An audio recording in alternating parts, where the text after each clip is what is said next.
It is time for the Nebraska Dairy Update. I'm Chad Moyer. Today we get an update from Midwest Dairy, and one of the vice presidents with Midwest Dairy is Beth Bruck-Upton. She joins us from here in Nebraska. Beth, thanks for visiting with us here today. You know, farmers within Midwest Dairy, they talk a lot about Gen Z, and we're gonna expand on that a little bit more. Some thoughts on why and some ways that you're doing that. But first of all, why a focus on Gen Z, and how are you going about reaching out to this audience, Beth? Yeah, well, thanks, Chad. First of all, it's great to be with you. Gen Z is definitely a target group of consumers that Midwest Dairy is kind of laser focused on to share the sustainable nutrition of dairy foods with. So think about not just sharing the nutritional powerhouse that dairy foods are, but also how dairy foods are produced with care for animals and the planet is really our goal. And research tells us that Gen Z consumption of dairy foods is lower when you compare that with older adults. And they also have lower trust levels overall. So really our goal is to connect with them on shared values and then be able to demonstrate the many ways that dairy foods can fuel their lives today, but also in the future. Mm-hmm. All right.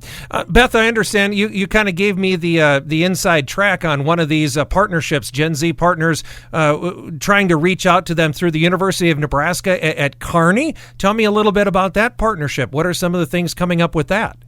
Yes, we're really excited about this one, Chad. You know, it's in the planning phase, but homecoming week at University of Nebraska Kearney brings together student organizations to usually compete against each other in a variety of different events throughout the week. So some of those have been homecoming floats. They've also done like lip syncing contests. So this year they're going to try something new, and they're going to move forward with a smoothie contest. And the goal is really going to be to educate students on the use of dairy products, but also recipe development. So during the Friday night of homecoming, it is known as Snack Attack, and the student organizations are going to make a smoothie for a judges panel, and that winning smoothie is then going to be noted as the Student Choice Award. So this will include, some fun social media, some news segments and interviews, and really just playful and fun, there on campus, engaging with this older Gen Z college student audience. So all of it's going to connect into their theme for the year, which is Press Play at UNK. So we're really excited about this one, trying something new. All right. Now, I know you've talked about smoothies and especially with youngsters. And if I remember some past promotions, there was a bicycle that was connected to a blender. Are you going to make these college kids do that with these smoothies? Oh, I wish we could, Chad. It would be a lot of fun. We don't have our smoothie bikes in Kearney, unfortunately, but we certainly could challenge them to pedal around campus before they make their smoothie. I mean, why not? Well, there you go. Absolutely. That's called calorie balance. I like it. Right. Yeah. Let's talk about another partnership or another way. Again, you're dairy farmers trying to reach out to the Gen Z population through the Nebraska Coaches Association, another partnership that you're working on. Tell me about that. Yes. So the Nebraska Coaches Association is really the professional organization for coaches across the state of Nebraska. So think about all sports here.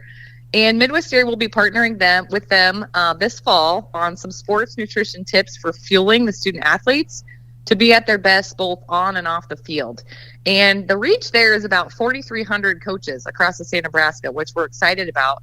But the content's going to be very practical. So it'll include tips in their newsletters this fall as well as next spring. And the goal is really to equip these coaches, again, all sports, to provide their athletes with some quick, practical nutrition tips. So topics are going to include things like how to fuel both pre and post workout, how to fuel on the road, as well as snacking when these kids are on buses, traveling to different games and different events, how to recover your muscles and stay hydrated. So all topics that are important for young athletes, and again, something we're really excited about for this fall. So maybe this one isn't directly, a direct connection to the Gen Z population, but it is working through those people that they would hopefully look up to, right? And might have some influence in how they their nutrition and how they exercise and things like that? Absolutely. We know, student athletes look up to their coaches, and they also, trust their advice. And I think one of the things we've learned is that coaches really appreciate, some quick tips and tools like this. So we're hoping it's a great tool that they can then use to extend on and reach these student athletes across Nebraska. All right. So again, a lot of practical ways of reaching out to that Gen Z population. As we wrap up, Beth, how can we follow along? If folks want to see more of some of this work, how can they do that? Sure. We always encourage, everyone to follow us on social media. So our Facebook page, and also on MidwestDairy.com. All our content's always refreshed, so you can always check out what we're doing there at any given moment in time on MidwestDairy.com. All right, very good. Thank you so much for the update this week. Beth Bruck-Upton is a vice president with Midwest Dairy from here in Nebraska, and again, giving us an update on some of those ways that dairy farmers are reaching out to the Gen Z population and helping promote the dairy products through that. That is this week's Nebraska Dairy Update. Chad Moyer reporting.